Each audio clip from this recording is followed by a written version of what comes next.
The truth most people never face is this: you can work your entire life and still end up with nothing that works for you. You can wake up early, stay disciplined, push through exhaustion, show up every single day, and still be trapped. Because effort alone does not build freedom. Effort builds income, but only structure builds independence. And here is the painful part. Most people don't realize the difference until it's too late. They believe they are building a life, when in reality, they are only maintaining a cycle where money comes in only if they show up, a cycle where stress grows as responsibility grows, a cycle where time slowly disappears while obligations multiply. And one day, quietly, without warning, they realize something that changes everything. If I stop, everything stops. That moment hits hard because it reveals a truth most people spend years avoiding. You don't own your income owns you. Now imagine something different. Imagine waking up and knowing that money is still being created, whether you are working or not. Imagine stepping away and nothing collapses. Imagine building something once and watching it continue to produce, grow, expand long after the effort is done. That is a different game. And in this audiobook, you are going to learn how to play it. Welcome to this audiobook, Build Income That Never Dies. How the Rich Build Income That Never Dies. This is not about quick money, not about shortcuts, not about chasing trends or hype. This is about understanding the invisible structure behind lasting wealth. In this journey, you will discover how the wealthy think differently about income, why most people stay trapped in earning cycles without realizing it, how to identify real assets versus distractions, how to build systems that generate value without constant effort, how to stack income streams with precision, how to protect what you build, and most importantly, how to transform your mindset from worker to builder. Because everything changes the moment you stop asking, how can I earn more? And start asking, how can I build something that earns without me? That one question is a doorway, and once you step through it, you cannot go back. Before we begin, a simple truth. This audiobook is for education and perspective. It is not financial advice. It is not a promise of overnight results. It is a shift in thinking. Because wealth, real wealth, is not built in days. It is built through clarity, through discipline, through patience, and through decisions most people avoid. Now here's something I want you to remember. A paycheck pays you once. A system pays you forever. If that line hits you, pause for a moment. Let it settle. Because by the end of this audiobook, that sentence will not just make sense. It will define how you see the world. And if you're listening right now, and something inside you is already shifting, then make this simple agreement with yourself. Commit to listening fully, not passively, not in the background, but with intention. Because this is not just information, this is a reprogramming. And if at any moment something resonates deeply, hit like as a contract with yourself, not for the algorithm, but as a signal that you're done thinking small, that you're ready to build differently. Now take a breath. Because chapter 1 is where everything begins, and it starts with a trap so common, most people never even see it. They call it stability, but in reality, it's something else entirely, something far more dangerous. And once you see it, you will never look at your income the same way again. Chapter 1. The Income Trap. It doesn't look dangerous at first. In fact, it looks responsible. You wake up, you go to work, you earn money, you pay your bills, you repeat. From the outside, it looks like progress. And in the beginning, it is. There is nothing wrong with earning money through your effort. Nothing wrong with building skills, showing up, doing the work. But here is where things quietly begin to shift. What starts as stability slowly becomes dependency. What feels like control slowly becomes obligation. And what looks like security becomes a cage. The income trap is not about low income. That's what makes it so dangerous. You can be earning more than most people and still be completely trapped. Because the trap is not about how much you make. It's about how your money is made. Let me ask you something. If you stopped working tomorrow, how long would your income continue? Not your savings, not your backup plan, your income. Would it continue for months, years, or would it stop almost immediately? That answer tells you everything. Because if your income depends entirely on your presence, then you are still trading time for money. And time is the one asset you can never earn back. This is the hidden truth most people avoid. They focus on increasing income. Without questioning its structure, they chase promotions, work longer hours, take on more responsibility. And yes, their income grows, but so does their dependency. Their lifestyle expands, their commitments increase, their pressure rises, and suddenly, they are not just working to earn, they are working to maintain. Maintain the house, maintain the lifestyle, maintain the expectations. The trap tightens, while everything on the outside looks like success. Think about that carefully. You can upgrade your life and at the same time reduce your freedom. Because the higher your fixed expenses, the more you are forced to stay in motion. The more you must keep showing up. The more your life becomes tied to your output. And the moment you slow down, everything starts to shake. That's not freedom. That's performance under pressure. Now here's the shift. Escaping the income trap does not mean quitting your job. It does not mean rejecting work.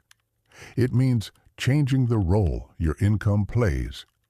Instead of seeing income as the goal, you begin to see it as a tool, a resource, fuel. Because the wealthy don't just earn money, they redirect it. They take active income and convert it into something else. Something that does not require their constant presence. Something that continues working even when they don't. This is where the game changes. Because now you are no longer just earning, you are building, and building creates leverage. Leverage is what separates effort from outcome. It's what allows 1 hour of work to continue producing value long after that hour is over. Without leverage, you are stuck in repetition. With leverage, you create expansion. This is why two people can work equally hard and end up in completely different realities. One stays busy forever, the other becomes free, not because they worked more, but because they built differently. Now I want you to pause and reflect honestly. How much of your life right now is built on repetition? How much depends on you showing up again tomorrow, and again the next day, and again the day after that? There is no judgment in that question, only awareness. Because awareness is where change begins. You cannot escape a system you don't recognize, and most people never recognize it. They normalize the cycle, they defend it, they say, "This is just how life works." But it's not. It's just how most people operate. And there is a difference, a big one. Because once you see that there is another way, you can no longer pretend the current one is the only option. Now, here is the uncomfortable truth. Building income that doesn't depend on you requires a different kind of thinking. It requires patience. It requires discipline. It requires delayed gratification. And most importantly, it requires you to stop chasing fast results. Because systems are not built overnight. Assets are not created instantly. They are developed, layer by layer, decision by decision, day by day. This is why most people never escape the trap. Not because they can't, but because they won't stay consistent long enough. They want immediate reward. They want visible progress. They want certainty. But building something that lasts doesn't give you instant feedback. It gives you delayed results, and that delay filters out the impatient. Now think about this. Every hour you work today, is it only paying you once, or is it building something that will pay you again? That question alone can reshape your entire approach to life.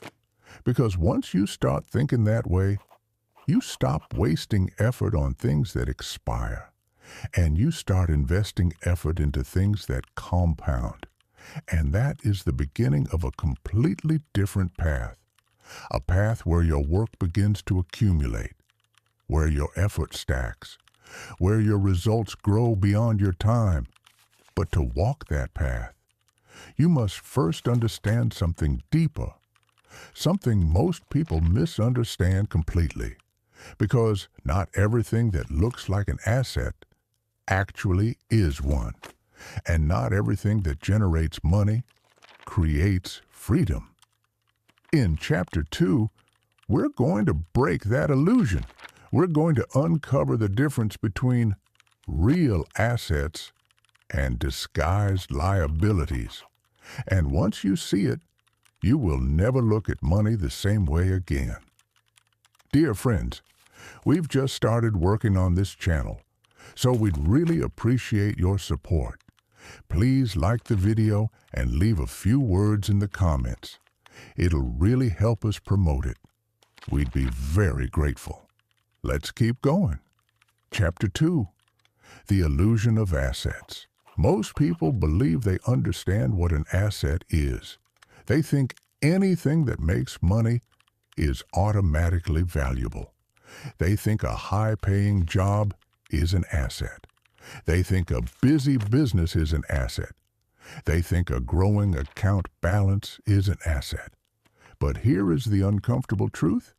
Not everything that produces income produces freedom. And that distinction changes everything.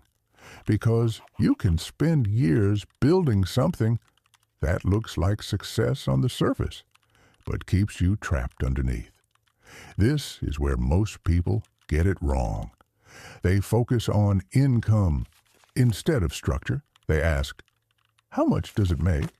Instead of asking, how does it make it? Let me show you what I mean. Imagine two people. The first earns a large income from a demanding job. Every dollar they make depends on their time, their presence, their energy. They are well paid, respected, busy. Now imagine the second person. Their income comes from systems, from things they've built, from structures that continue operating whether they show up or not.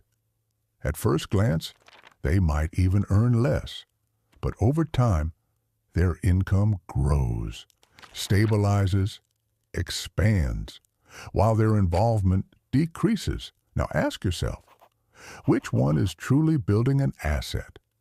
This is the difference most people never fully understand. An asset is not defined by how much it earns. It is defined by how little it depends on you.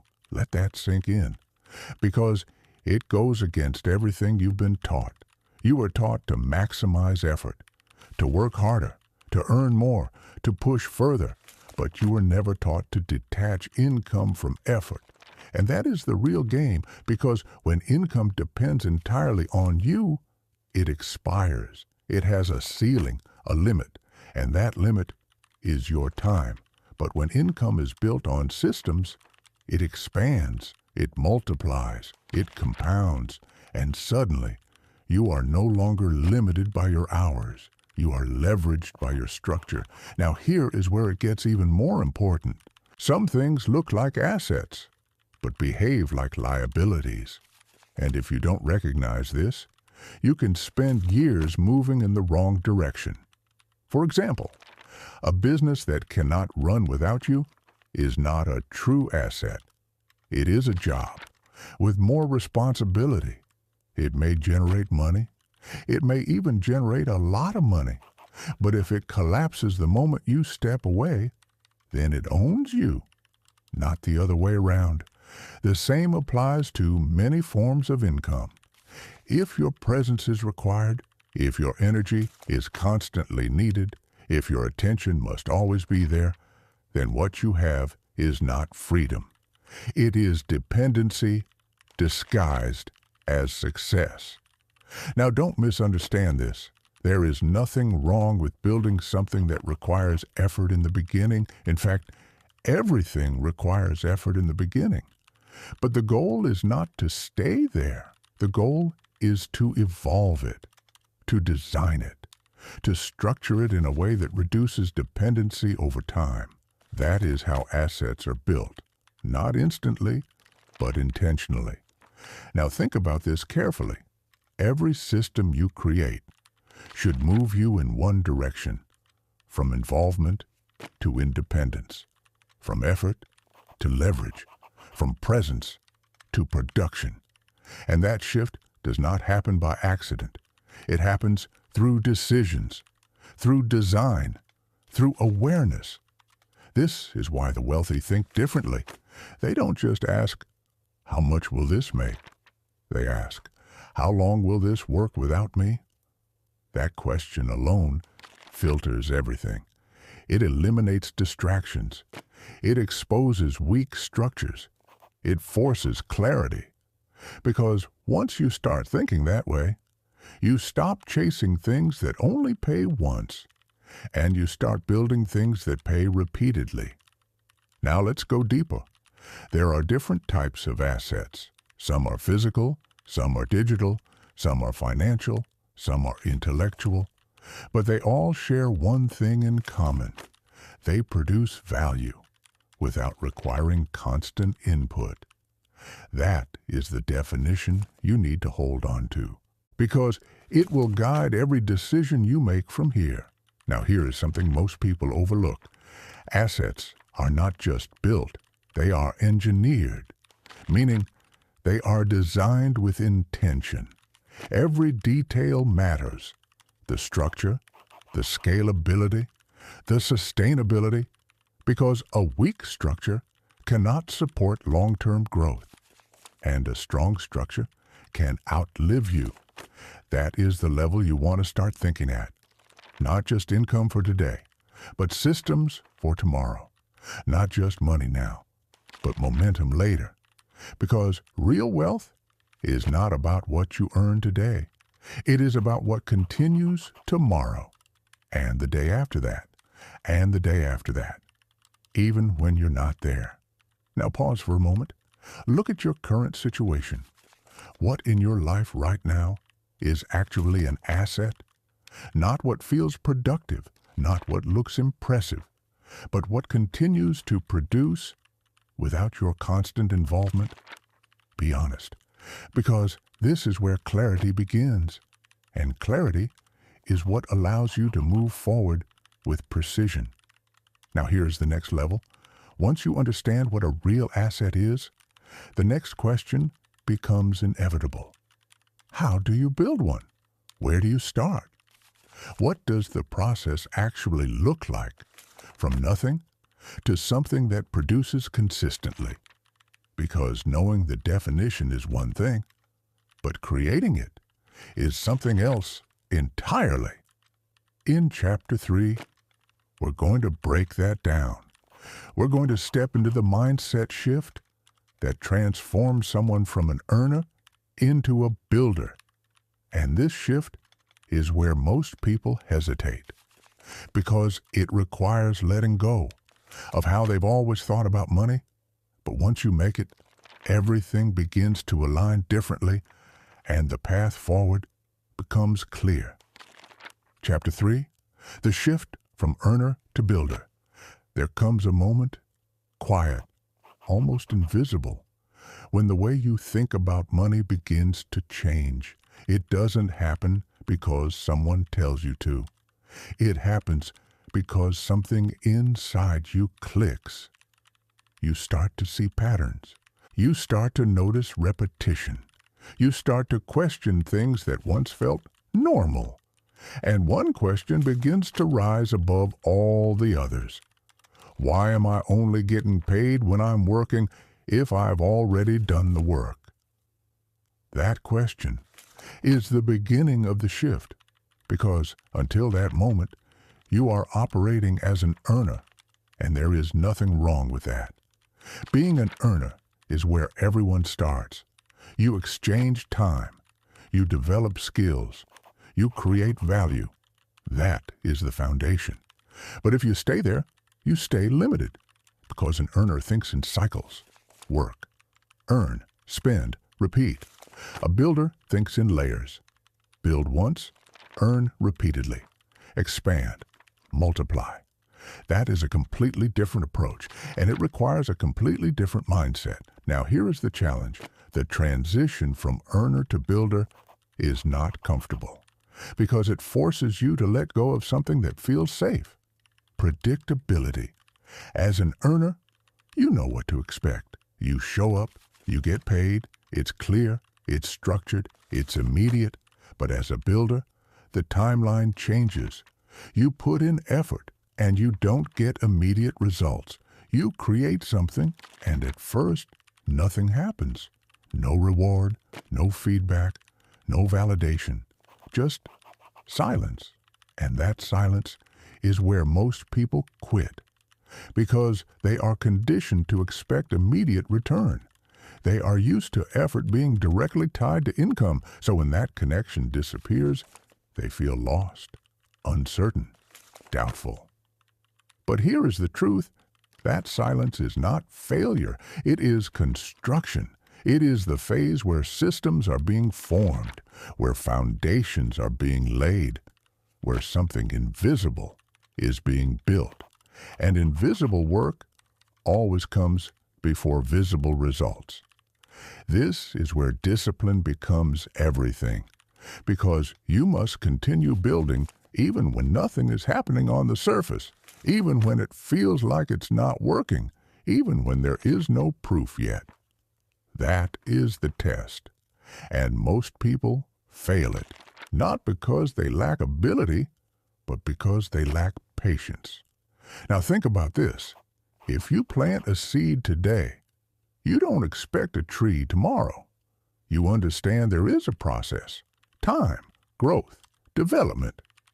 But when it comes to money, people forget that principle. They expect instant results, instant income, instant success, instant validation. And when it doesn't happen, they stop. They go back to what feels safe, back to earning, back to trading time, back to the cycle. But the ones who build, they stay, they continue, they trust the process, even when it's invisible, because they understand something deeper. They understand that systems take time, but once they work, they keep working, and that is worth everything. Now let's break this down further. The difference between earners and builders is not just action, it's perspective. An earner asks, "What can I do today to make money?" A builder asks, "What can I create today that will make money tomorrow, and the next day, and the next year?" That shift in thinking completely changes your decisions. You stop focusing only on immediate gain, and you start focusing on long-term output. You stop chasing quick wins, and you start building lasting systems. Now here is something important. Becoming a builder does not mean you stop earning. It means you use your earnings differently. Instead of consuming everything you make, you allocate a portion toward building, toward creating something that will eventually reduce your dependence on earning. This is where strategy comes in. Because not all effort leads to leverage. Not all work creates systems. You must be intentional. You must choose carefully where your time and energy go. Because every hour you invest is either reinforcing the cycle or breaking it. Now imagine this. Every day you give 1 hour not to earning, but to building. 1 hour of focused, intentional creation. No distractions, no shortcuts. Just consistent effort toward something that can grow without you. At first, nothing changes. Your life looks the same. Your income looks the same. Your routine feels the same. But underneath, something is forming. Something is stacking. And then one day, you see it. A small result. Maybe it's income that didn't require your time. Maybe it's a system that worked without you. Maybe it's proof that what you're building is real, and that moment changes everything. Because now, it's no longer theory, it's reality. And once you experience that, you can never go back to thinking like an earner. Now you know what's possible. Now you see the path.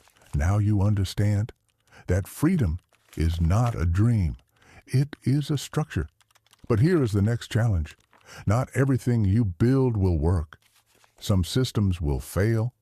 Some ideas will not produce. Some efforts will not return. And that is part of the process. Because building is not about perfection. It is about iteration. You test, you adjust, you refine, you learn what works, you discard what doesn't. And with each attempt, you get closer. This is why resilience matters. Because building requires persistence, not just effort, but sustained effort. Effort that continues even after disappointment, even after slow progress, even after doubt. And that kind of effort is rare, but it is also what separates those who escape the cycle from those who stay in it. Now pause again. Ask yourself honestly, are you thinking like an earner or like a builder? Not what you want to be, but what your actions reflect. Because your actions tell the truth. And once you see that truth, you have a choice. Stay where you are or start shifting. Even if it's small, even if it's just 1 hour, even if it's just one decision. Because that is how it begins. Not with a massive change, but with a consistent one. Now, in the next chapter, we go deeper into the structure itself. Because once you decide to build, you need to understand what you're building toward. What kind of systems actually create lasting income? What models work in today's world? What opportunities exist right now in a digital, connected, rapidly evolving economy? Because the landscape has changed, and those who understand it are building faster than ever before. Chapter 4 is where we enter that world, and what you're about to see will expand your thinking in ways you didn't expect. Chapter 4, the new landscape of income. The world has changed, and most people are still playing by old rules, rules that were designed for stability, not freedom, rules that reward obedience, not leverage, rules that keep you busy, but rarely make you independent. But if you look closely, really closely, you'll notice something. The barriers that once made it difficult to build income are disappearing, and in their place, opportunities are expanding faster than ever before. This is not theory. This is reality. We are living in a time where a single individual with clarity and consistency can build systems that reach across the world. No office, no massive capital, no gatekeepers, just structure, just strategy, just execution. And yet, Most people are still trapped in the same cycle. Why? Because they are looking in the wrong direction. They are looking for permission instead of possibility. They are waiting for certainty instead of building capacity. They are asking, "What should I do?" instead of asking, "What can I create?" That question changes everything, because creation is where leverage begins. Now let's break this down.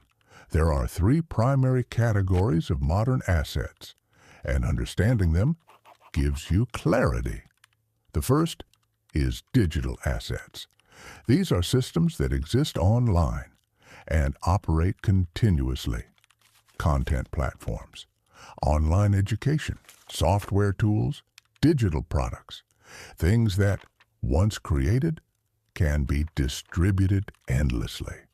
Without additional effort, this is one of the most powerful shifts of our time, because it removes physical limitation. You are no longer restricted by location or by time zones or by direct interaction. You create once and it can reach thousands, millions. That is scale. The second category is financial assets, investments that produce returns over time, stocks, funds, ownership in businesses. These assets work differently. They require capital. They require patience. But they also offer something powerful, compounding, the ability for growth to build upon itself, quietly, consistently, relentlessly. And the third category is operational assets, systems that involve structure and process, businesses that run through teams, automated services, frameworks that function without constant oversight. These are often the most complex, but also the most scalable, because they combine systems with people. And when done right, they grow beyond the individual. Now here is the key insight. You don't need all 3 at once. You need to start with one system, one structure, one focus. Because most people fail, not because they lack opportunity, but because they lack direction. They try to do everything. They chase every idea. They spread their energy until nothing gains momentum. But builders, they focus. They choose one path and they go deep. They build it, refine it, strengthen it until it produces. And only then do they expand. This is where discipline shows up again. Because focus requires saying no. No to distractions. No to trends. No to things that look exciting, but don't align. And that is difficult, because we live in a world that constantly pulls your attention. Notifications, updates, new opportunities, always something new, always something competing for your energy. But here is the truth. Every time you switch focus, you reset progress. Every time you chase something new, you delay results. And every delay pushes you back toward the cycle. So if you are serious about building, you must protect your focus relentlessly. Because focus is not just about productivity. It is about direction. It is about committing long enough for something to actually work. Now let's talk about timing. Because many people believe they are too late. They think everything has already been done, that the opportunity has passed, that others have already taken the space. But that belief is one of the biggest limitations you can carry, because opportunity is not static. It evolves, it shifts, it expands, and with every shift, new gaps appear, new needs emerge, new systems become possible, especially now, with technology evolving rapidly, with AI reshaping industries, with global connectivity increasing every day. The landscape is not shrinking, it is expanding, but only for those who see it, only for those who are paying attention, only for those who are willing to adapt. Now, here's something important. You don't need to be the first. You don't need to be the smartest. You don't need to have everything figured out. You just need to start, and then stay consistent long enough to build something real. Because consistency outperforms intensity every time. A few days of motivation cannot compete with months of discipline. A burst of energy cannot replace steady progress. And systems are built through steady progress. Now imagine this. You choose one direction. You commit to it.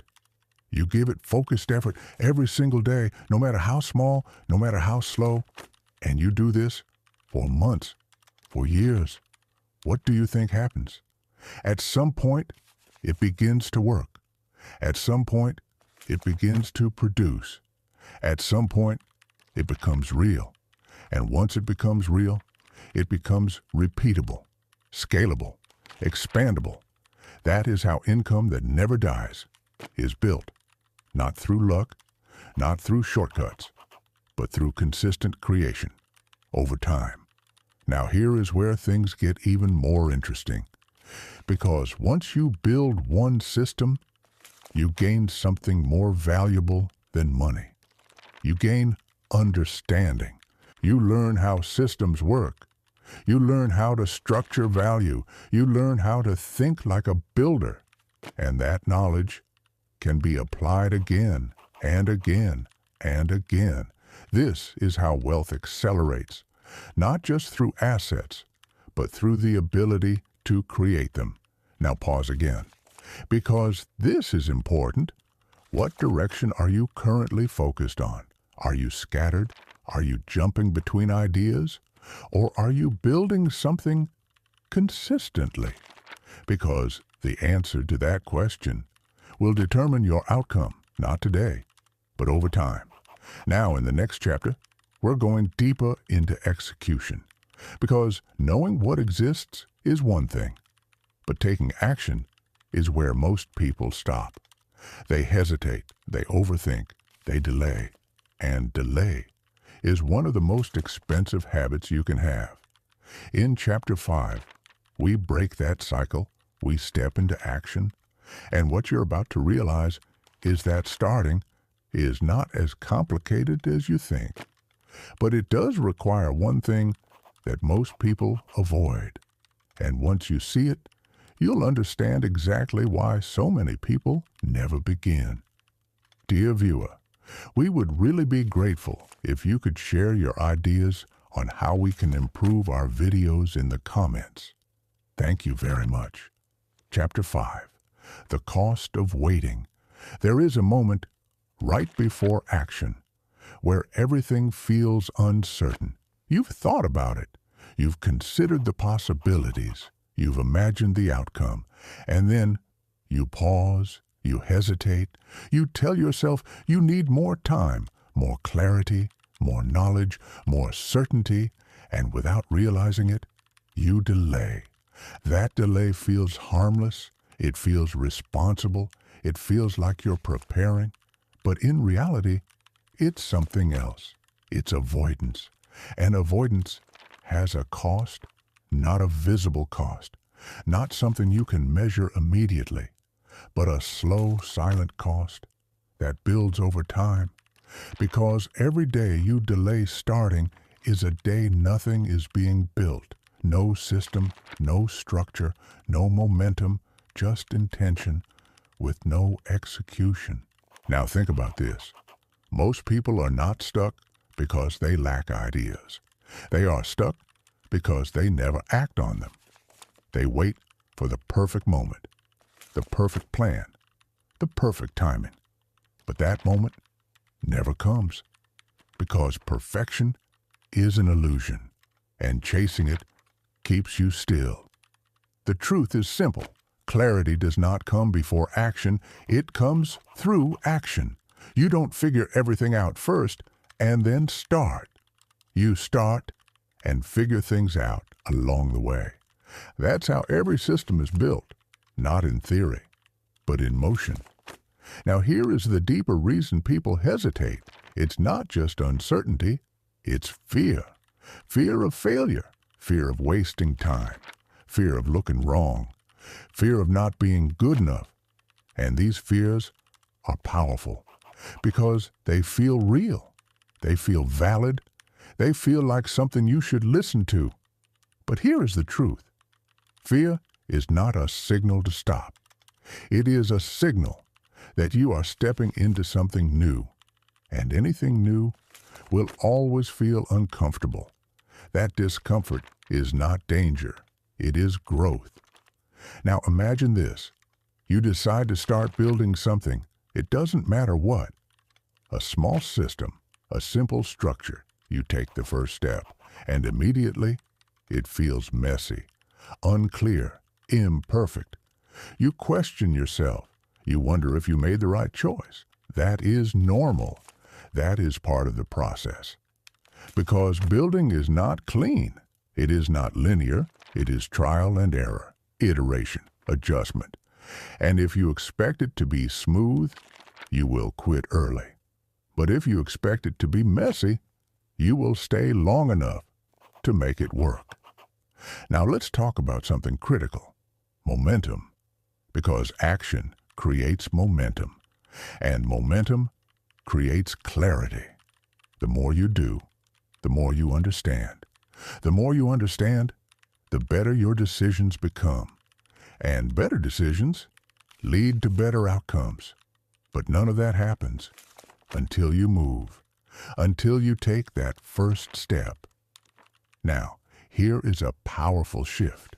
Instead of asking, what if it doesn't work? Ask, what happens if I never start? Because that question reveals the real risk, not failure, stagnation. Because failure teaches, failure refines, failure moves you forward, but not starting, keeps you exactly where you are, year after year, same cycle, same routine, same limitations, and time does not slow down.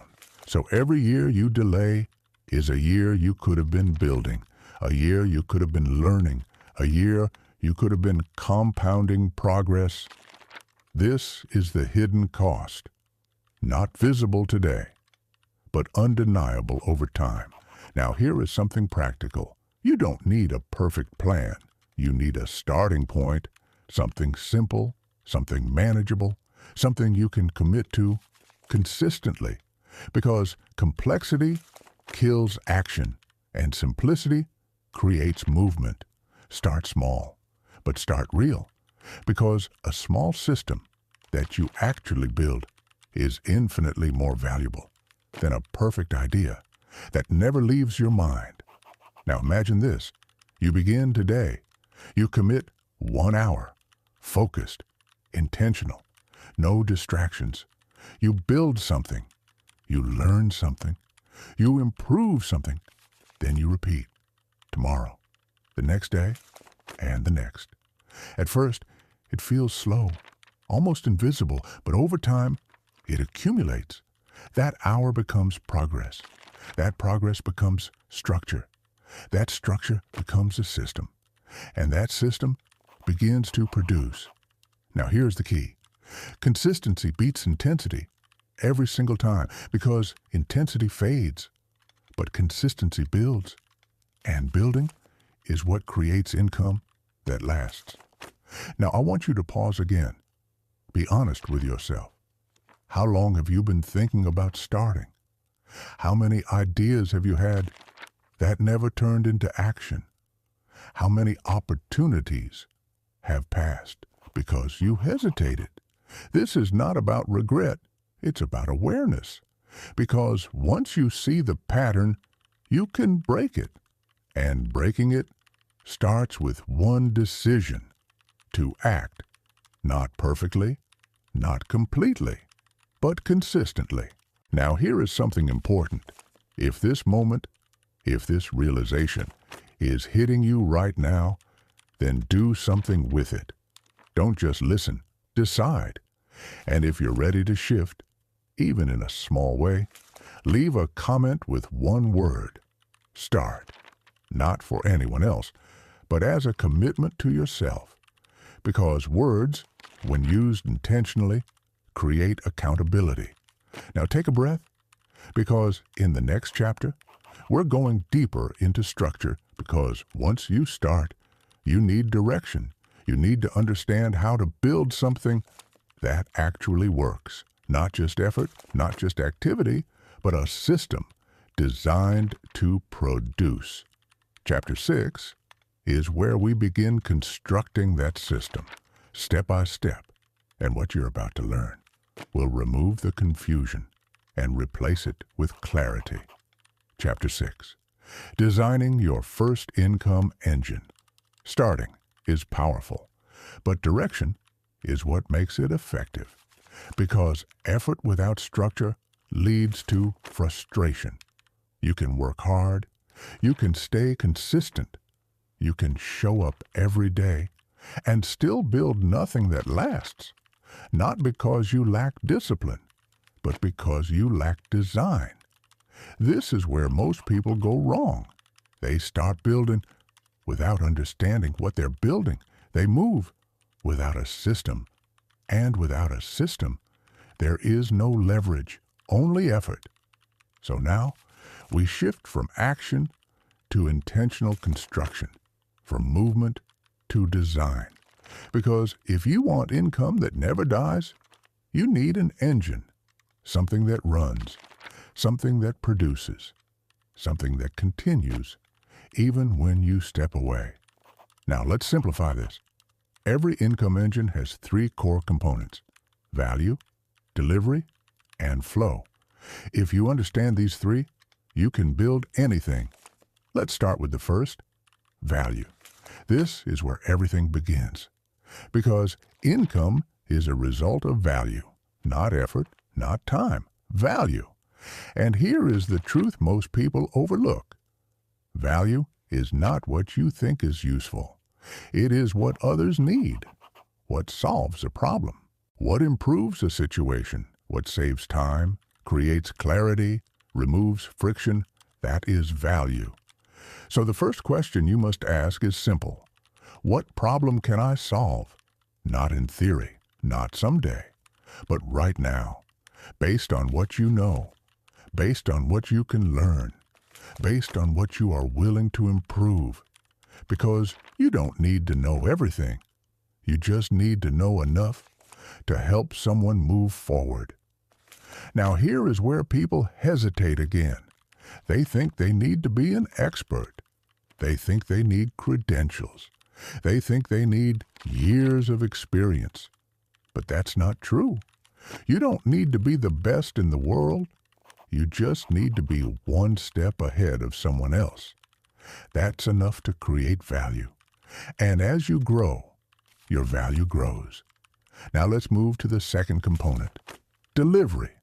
This is how your value reaches people. Because value without delivery is invisible. And invisible value creates no income. So you need a system that delivers what you create. This could be content, a platform, a product, a service, something that connects your value to others. And in today's world, this has never been easier. You have access to tools, to platforms, to distribution channels. That didn't exist before. You can reach people globally, instantly. But here's the challenge.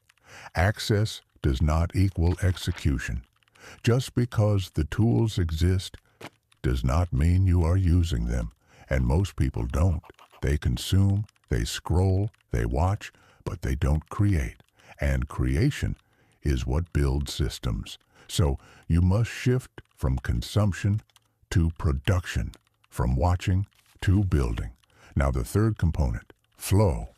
This is where everything connects. Flow is how your system generates income, how value turns into revenue, and this is where structure matters most. Because flow must be designed, it must be intentional. You must understand how someone moves from discovering your value to receiving it to paying for it. This is not complicated, but it does require clarity. Because without flow, you have effort without return. And with flow, you have a system. Now let's bring this together. Value, delivery, flow. If you build all three, you have an income engine, something that can run, something that can grow, something that can eventually operate with less and less of your time. Now here is where patience comes in again, because your first version will not be perfect. Your first system will not be efficient. Your first attempt will not scale. And that is okay, because the goal is not perfection. The goal is progress. You build, you test, you adjust, you improve. And with each iteration, your system gets stronger. Now imagine this. You create something small, a simple value, delivered through a simple system with a basic flow. At first, only a few people see it, only a few people engage, only a few results appear. But you stay consistent, you refine, you improve, and slowly it begins to grow. More people see it, more people engage, more people receive value, and eventually income begins to flow. Not because you forced it, but because you built something that works. And once it works, you optimize it, you strengthen it, you make it more efficient, and over time, it requires less effort to produce more results. That is leverage. That is the beginning of income that continues. Now pause again, because this is where things become real. What value can you create right now? Not someday, not when you feel ready, but now. What can you build? What can you deliver? What can you structure? Because the sooner you answer that question, the sooner you begin. And the sooner you begin, the sooner you build. Now here is a powerful reminder. You don't need to see the entire path. You just need to see the next step. Because clarity grows with action, not before it. So take that step, even if it's small, even if it's uncertain, because movement creates momentum, and momentum creates results. Now in the next chapter, we go deeper into leverage, because once your system exists, the next question becomes critical. How do you make it grow without increasing your effort? How do you expand output without expanding time?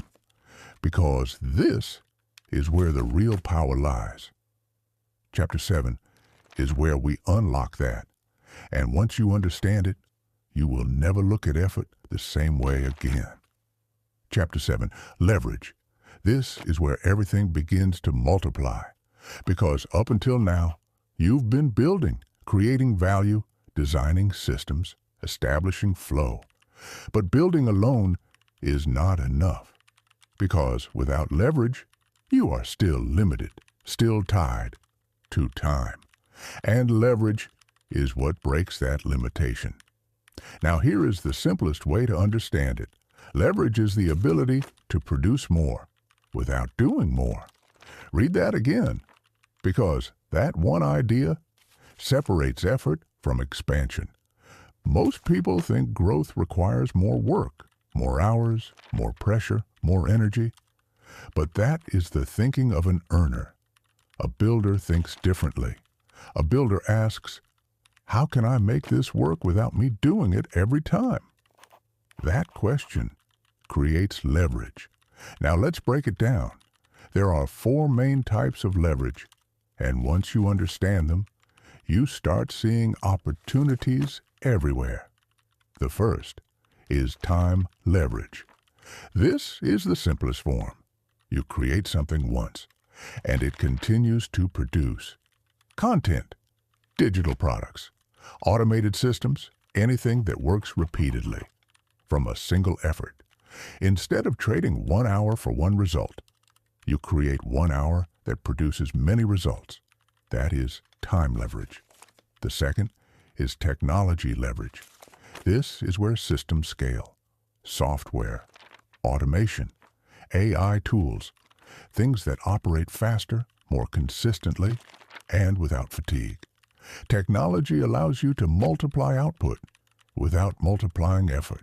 And in today's world, This is one of the most powerful advantages you can have because the tools exist. The question is, are you using them, or are you still doing everything manually? Still repeating tasks that could be automated?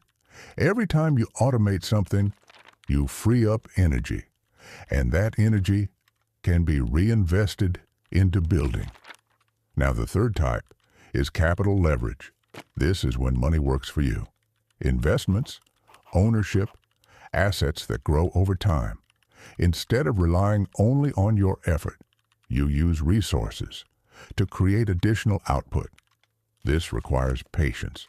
It requires discipline, but it also creates compounding, and compounding is one of the most powerful forces in wealth because small growth, repeated over time, becomes exponential. Now, the fourth, and often most overlooked, is people leverage. This is when you build systems that involve others, teams, collaborators, partners. Instead of doing everything yourself, you create structure where others contribute, and when done correctly, this multiplies output dramatically because now it's not just your time, it's collective effort, aligned toward a system. Now here is the key insight. You don't need all four at once. You start with one. You build it, you refine it, and then you layer the others. This is how systems evolve. This is how they scale. This is how they grow beyond you. Now let's go deeper, because leverage is not just about tools. It's about thinking. It's about constantly asking, is there a smarter way to do this? Can this be repeated without me? Can this be automated? Can this be delegated? These questions reshape how you approach everything, because instead of doing more, you start designing better, and better design leads to better results. Now here is something important. Leverage requires letting go of control, letting go of perfection, letting go of the idea that you must do everything yourself. And that is difficult because control feels safe, it feels reliable, it feels certain. But control also limits growth because you can only control so much. You can only do so much. And if everything depends on you, everything is limited by you. That is the ceiling. And leverage is how you break through it. Now imagine this. You have a system. It produces results. But it requires your constant attention, every day, every step. Now you begin to apply leverage. You automate part of it. You simplify another part. You bring in support where needed, and gradually your involvement decreases. But the output stays the same, or even increases. That is the moment. You feel the shift. That is the moment. You realize what you've built. Something that works without you being there every second. And once you experience that, you start looking at everything differently. Every task becomes a question. Can this be leveraged? Every system becomes an opportunity. Can this be scaled? And over time, your entire life begins to shift.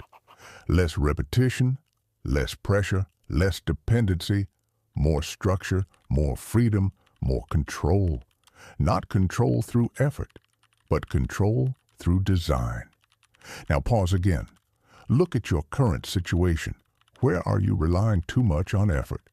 Where are you repeating tasks that could be systemized? Where are you holding on to control that is limiting your growth? Because these are the areas where leverage can be applied. And every time you apply it, you move closer to income that continues. Now here is the next level, because building and leveraging is only part of the equation. There is something else, something critical, that determines whether your system survives, whether it lasts, whether it continues, over time. And that is protection. Because what you build must be preserved, must be secured, must be structured in a way that it doesn't collapse. In Chapter 8, we're stepping into that layer: how to protect your income, how to protect your systems, how to ensure that what you build does not disappear. Because building is powerful, but keeping what you build is where true wealth begins. If you like this audiobook, please give it a like. It will really help us promote the video. Chapter 8, Protection. Building something is powerful, but keeping it, that's a different game. Because what most people don't realize is this: it's not enough to create income. You must learn how to protect it, because without protection, everything you build can disappear, slowly or suddenly. And it happens more often than you think. Not because people are careless, but because they are unaware. They focus so much on growth that they forget about stability. They chase expansion without securing the foundation, and that imbalance creates risk. Now let's be clear. Protection is not fear. It's not hesitation. It's not playing small. Protection is structure. It's awareness. It's building in a way that lasts. Now imagine this. You build a system. It starts producing. Income flows. Momentum builds. Everything looks good, but underneath, there are weak points, unseen vulnerabilities, things you didn't think about. And one day, something shifts. A platform changes. A rule updates. A dependency breaks. And suddenly, your system stops. Not because your idea was bad, but because your structure was fragile. That is what happens when protection is ignored. Now here is the key insight. If something can be taken away easily, it is not fully yours. Let that sink in. Because ownership, real ownership, is not just about creation. It's about control. It's about stability. It's about resilience. Now let's break down how protection works. There are 3 core layers: diversification, control, and adaptability. Let's start with diversification. This is simple but powerful. Never rely on a single source. Never depend on one stream. Because anything that comes from one place can disappear from that place. Platforms change, markets shift, trends fade, and if everything you've built depends on one channel, one system, one structure, then you are exposed. Diversification reduces that risk. It spreads your foundation. It creates multiple points of strength. So if one part weakens, the whole system doesn't collapse. Now here is the mistake people make. They diversify too early. They spread themselves thin before anything is stable, and that creates confusion. So remember this. First build one system, make it work, strengthen it, then diversify, layer by layer, with intention. Now the second layer, control. This is about ownership, not just creating something, but owning the core of it. Because if your system depends entirely on something you don't control, you are vulnerable. If your audience is only on one platform, you don't control that connection. If your income relies on one external source, you don't control that flow. So you must ask yourself, what do I actually own? Not what you use, not what you access. What you own, your systems, your structure, your foundation. Because ownership creates security, and security allows growth. Now the third layer, adaptability. This is where resilience lives, because no system stays the same forever. Everything evolves, everything shifts, and if you resist change, you break. But if you adapt, you survive. And more than that, you grow. So protection is not about building something static. It's about building something flexible, something that can adjust, something that can evolve, something that can respond to change without collapsing. Now let's go deeper, because protection is also internal. It's not just about systems, it's about decisions. Your discipline, your awareness, your ability to stay grounded when things are working, because success creates a different kind of risk: overconfidence, complacency, carelessness. When things are going well, people stop paying attention. They relax their standards. They assume it will continue, and that is when mistakes happen. That is when systems weaken. That is when things begin to slip. So protection requires consistency, not just in building, but in maintaining, in reviewing, in strengthening over and over again. Now imagine this. You've built something that works. It produces, it grows, it expands, but you've also protected it. You've diversified your streams. You've built control into your structure. You've stayed adaptable. And because of that, your system doesn't just grow, it lasts. Through changes, through shifts, through uncertainty. That is real strength. That is real wealth. Because it is not temporary, it is stable. Now pause again. Look at what you are building, or what you plan to build. Is it protected, or is it exposed? Are you relying too heavily on one path, one system, one source? Because the sooner you see the risk, the sooner you can fix it, and the stronger your foundation becomes. Now here's something important. Protection is not about slowing down. It's about building smarter. Because the goal is not just to create income. The goal is to create income that continues, that survives, that endures. Now in the next chapter, we go deeper into expansion. Because once your system is built and protected, the next question becomes powerful. How do you grow it? How do you scale it without losing control, without breaking the structure, without increasing your stress? Because growth, when done incorrectly, can destroy what you've built. But when done correctly, it multiplies everything. Chapter 9 is where we step into that level, and what you're about to learn will change how you think about growth forever. Chapter 9, Scaling Without Breaking. Growth sounds exciting. More income, more reach, more impact. But here is the truth most people learn too late.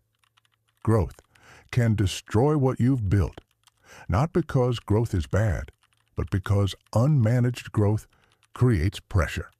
Pressure on systems, pressure on structure, pressure on you. And if that pressure is not handled correctly, everything begins to crack. This is why scaling is not just about increasing output. It's about strengthening the foundation before you expand. Because if your system is fragile, growth will expose it fast. Now imagine this. You build something that works. It starts small, manageable, controlled. You understand every part of it. You can adjust quickly, fix problems easily. Everything feels stable. Then growth begins. More people, more demand, more activity. At first, it feels like success. But then, things start to shift. Small problems become bigger. Simple tasks become overwhelming. What once felt easy starts to feel heavy. And suddenly, you are working more than ever, not less. That's not scaling, that's stretching. And stretching eventually leads to breaking. Now here is the key difference. Scaling increases output without increasing stress. Stretching increases output by increasing effort. One leads to freedom. The other leads back to the trap. So the question becomes, how do you scale correctly? The answer is simple, but not easy. You scale systems, not effort. That means before you grow, you optimize, you refine, You strengthen every part of your system until it can handle more without collapsing. Now let's break this down.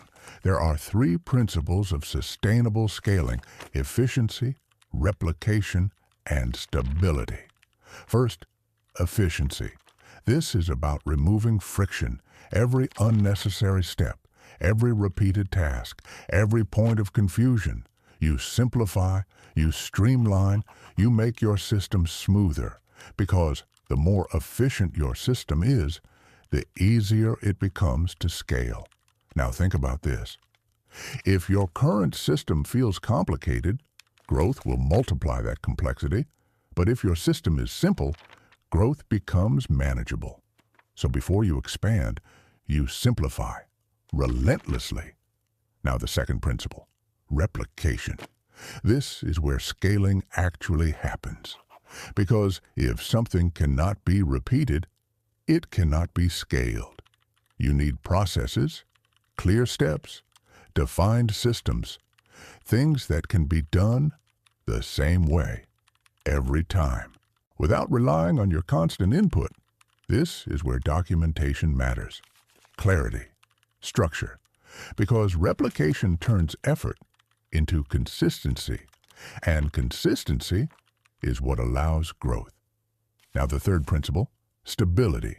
This is where protection connects to scaling, because growth without stability is temporary.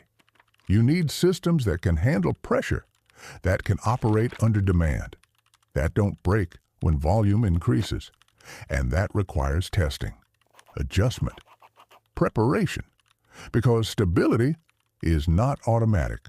It is built. Now let's bring this together.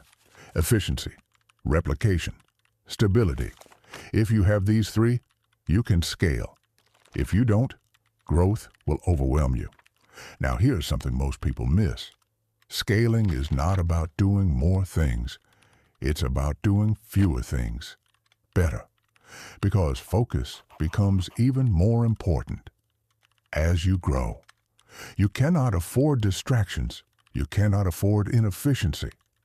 Every decision matters more. Every system matters more. Now imagine this. You have a system that works. It's efficient. It's replicable. It's stable. You begin to scale it. More people enter. More value is delivered. More income flows. But your involvement does not increase. In fact, it decreases because the system is doing the work. That is real scaling. That is leverage in motion. Now compare that to the opposite.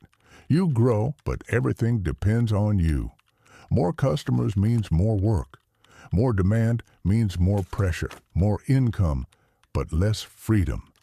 That is the trap returning, and many people fall into it without realizing, because they confuse growth with progress. But growth without structure is chaos. Now pause again. Look at what you are building. If it grew today, could it handle it, or would it break? Would you feel in control or overwhelmed? Because the answer to that question tells you if you are ready to scale. Now here is the next level, because once you scale successfully, something powerful happens. Your system begins to take on a life of its own. It operates, it produces, it expands, with less and less of your direct input. And that is where true freedom begins. Not when you stop working completely, but when your work is no longer required for survival. Now here is something I want you to remember. Growth without structure is stress. Growth with structure is freedom. If that line resonates, hold on to it, because it will guide your decisions moving forward. Now, in the next chapter, we go even deeper, because once your system is built, protected, and scaled, there is one final layer that determines everything: longevity, because income that never dies must be built to last. Not just months, not just years, but decades. And that requires a different level of thinking, a different level of discipline, a different level of vision. Chapter 10 is where we step into that, and what you're about to understand will shift your focus from short-term wins to long-term legacy. Chapter 10, Longevity. Anyone can make money once. Some can make it for a while, but very few. Build income that lasts, income that survives change, income that adapts over time, income that continues long after the initial effort is gone. That is a different level. That is where the wealthy truly separate themselves, because they are not just thinking about today, they are thinking about durability. Now let's be clear. Longevity is not luck. It is not something that happens by chance. It is designed, it is built into the system from the beginning, or added intentionally over time. And if you ignore it, everything you build becomes temporary. Now imagine this. You create something that works. It produces income. It grows quickly. Everything feels aligned, but it's built on something unstable, a trend, a temporary demand, a fragile structure. At first, it doesn't matter because results are coming in. But then the environment changes, demand shifts, attention moves, the trend fades, and suddenly your system slows, then weakens, then disappears.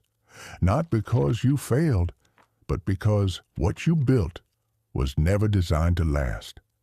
This is why longevity matters, because it forces you to think differently, not just about growth, but about sustainability.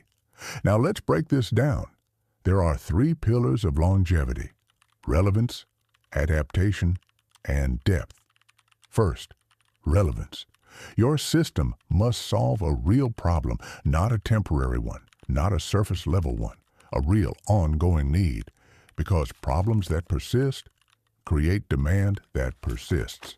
And demand is what keeps your system alive. Now think about this. People will always want to save time, make money, improve their health, build relationships, gain clarity, reduce stress. These are timeless needs, and systems built around these have staying power. But systems built on trends fade because trends are temporary. Now the second pillar, adaptation, because even timeless needs evolve. The way people solve problems changes. Technology shifts. Behavior changes. New tools appear. And if your system stays static, it becomes outdated. That's how things die. Not instantly, but gradually.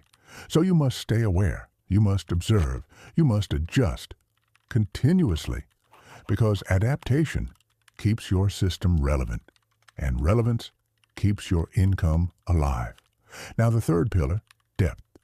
This is what most people ignore, because depth takes time, it takes effort, it takes consistency. But depth is what creates strength.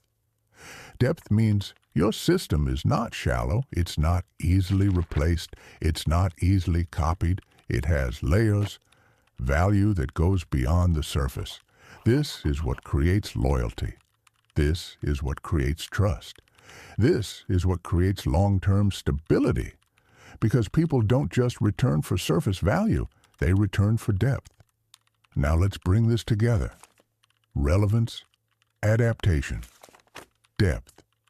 If your system has all 3, it can last.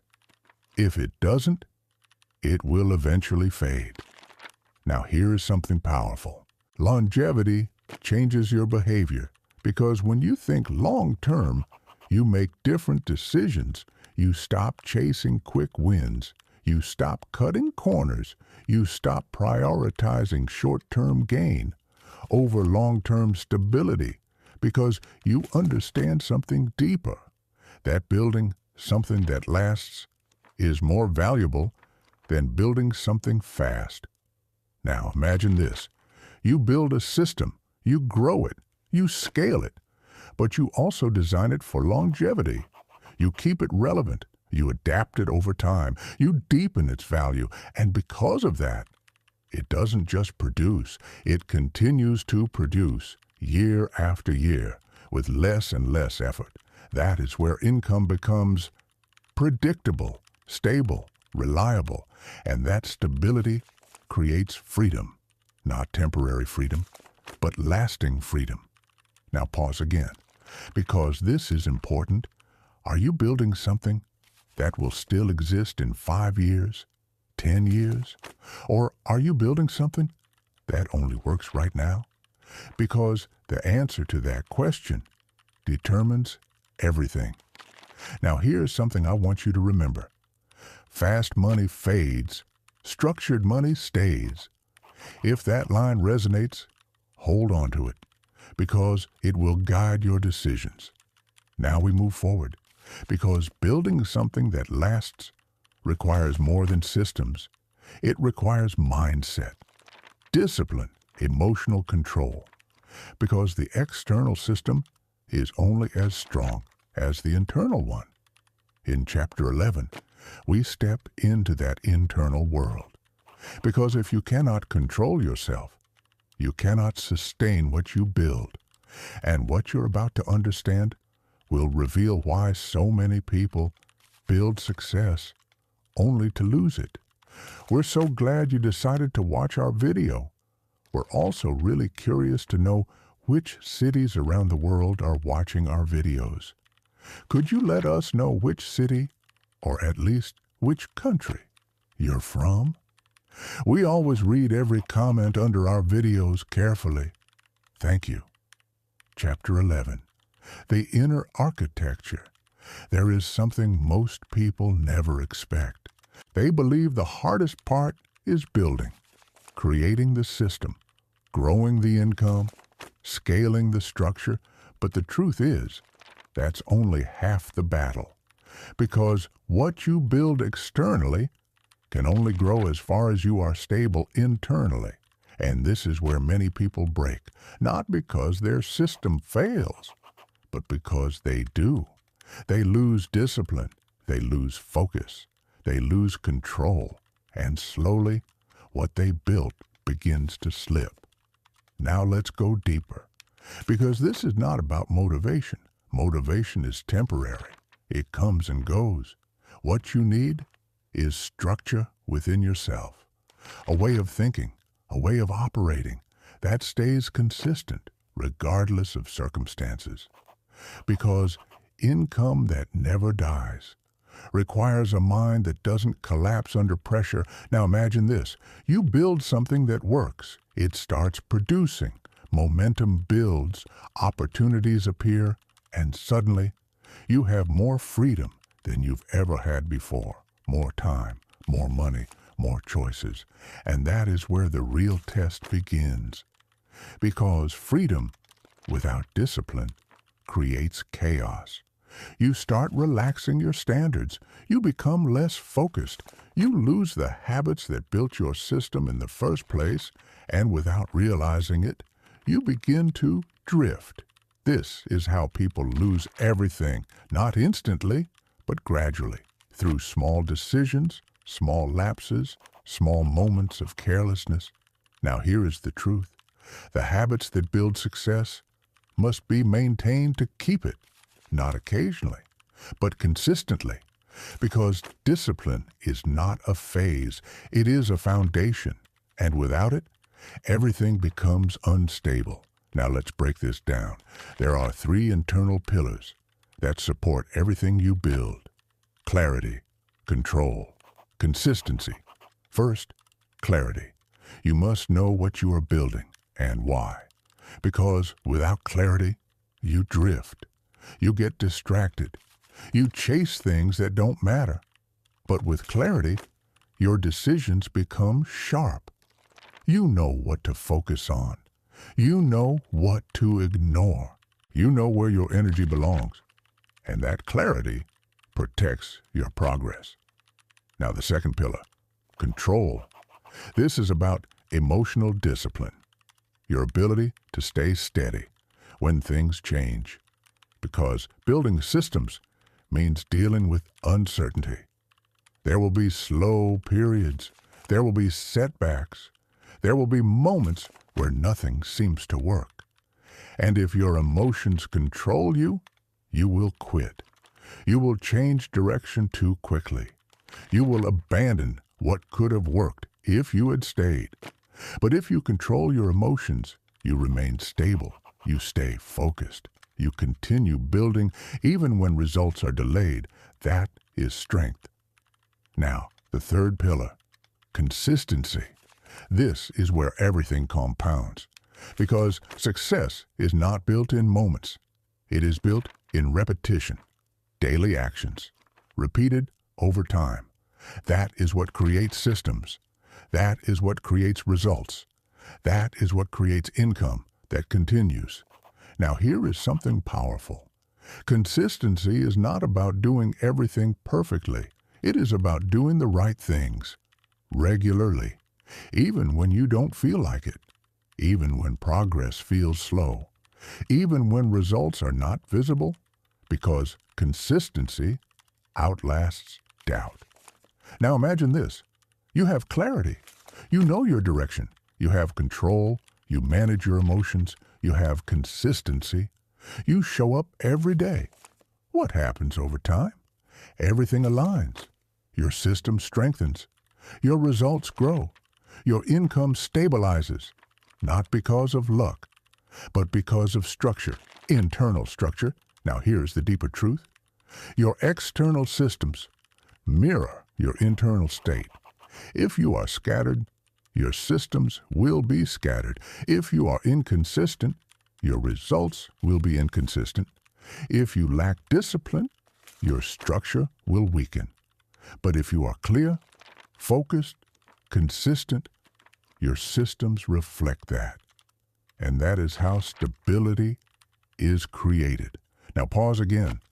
Look at yourself honestly. Not your plans, not your intentions, your actions. Are you consistent? Are you focused? Are you disciplined? Because those answers will determine your outcome, not your ideas, not your potential, your behavior. Now here's something important. You don't need to change everything at once. You just need to improve daily. Small adjustments, better decisions, stronger habits.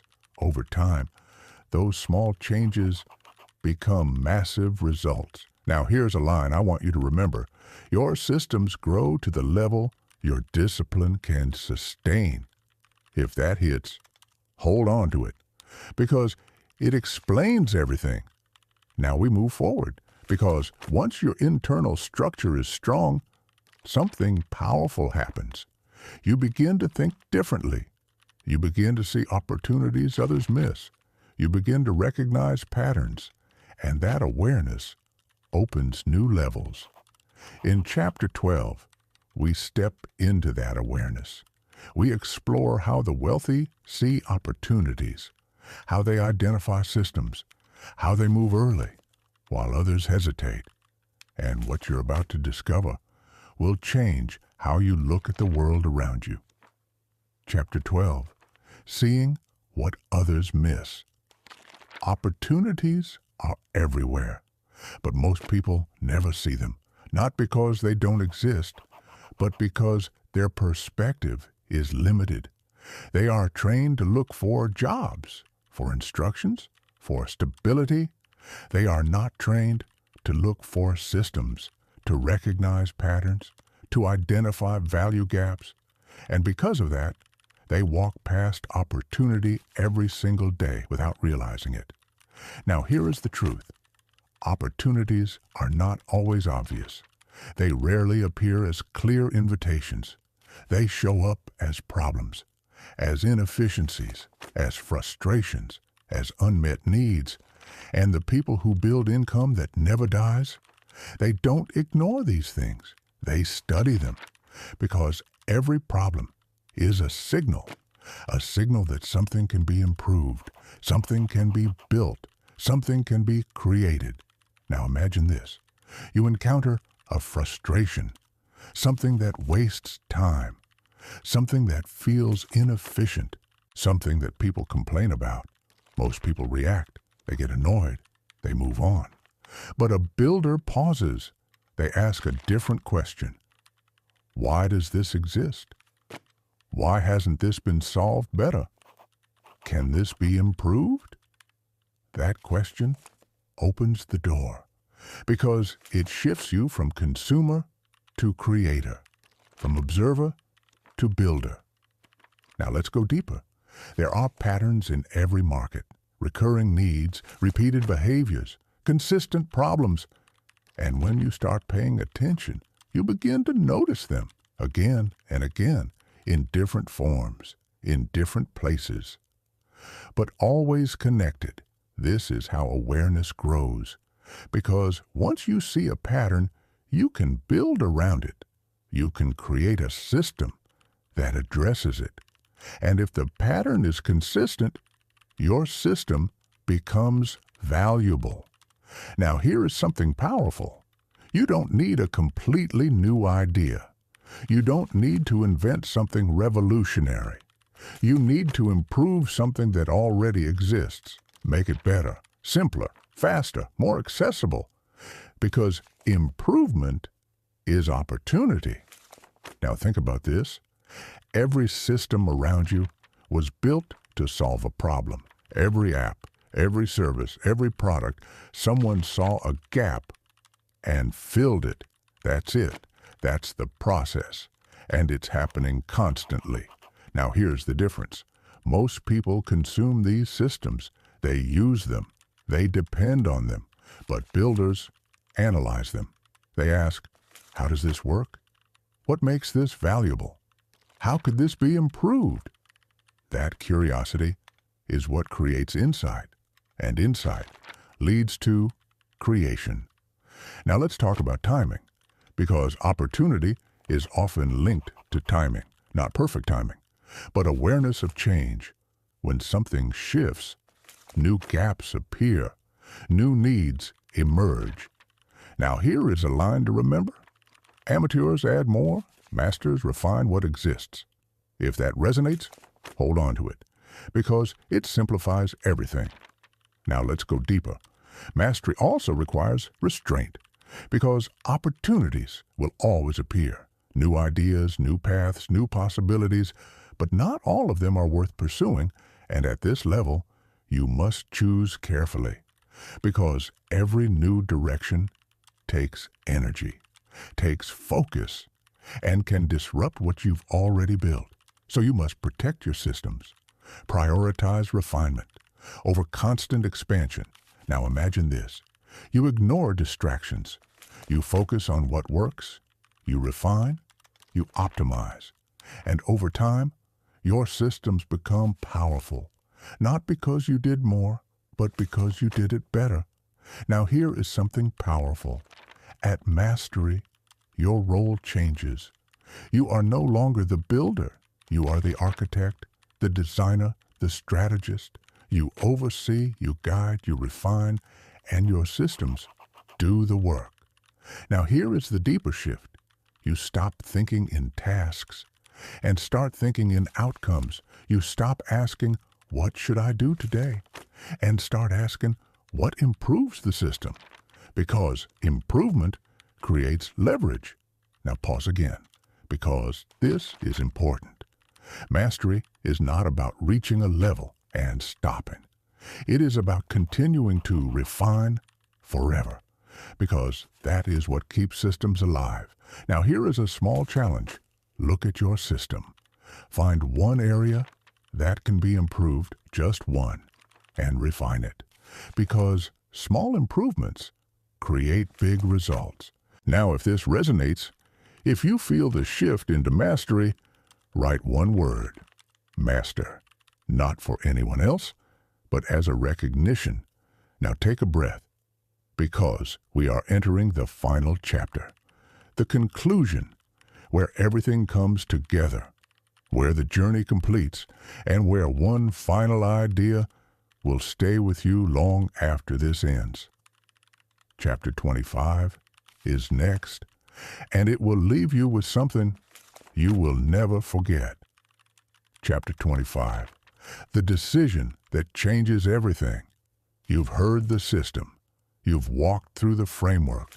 You've seen the difference between earning and building, between effort and leverage, between temporary income and income that continues.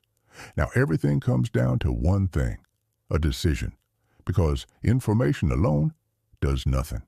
Understanding alone changes nothing. Only decisions create change. Now, here's the truth. There are two paths in front of you, not many, just two.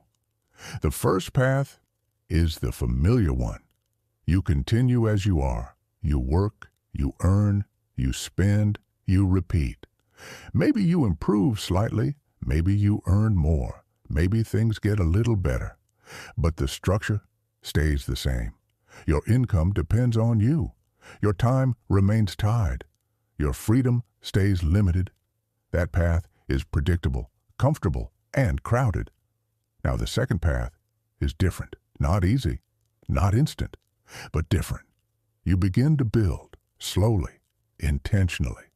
You shift your thinking. You create systems. You invest your time. You position your money. You stay consistent. You refine. You grow. And over time, everything changes.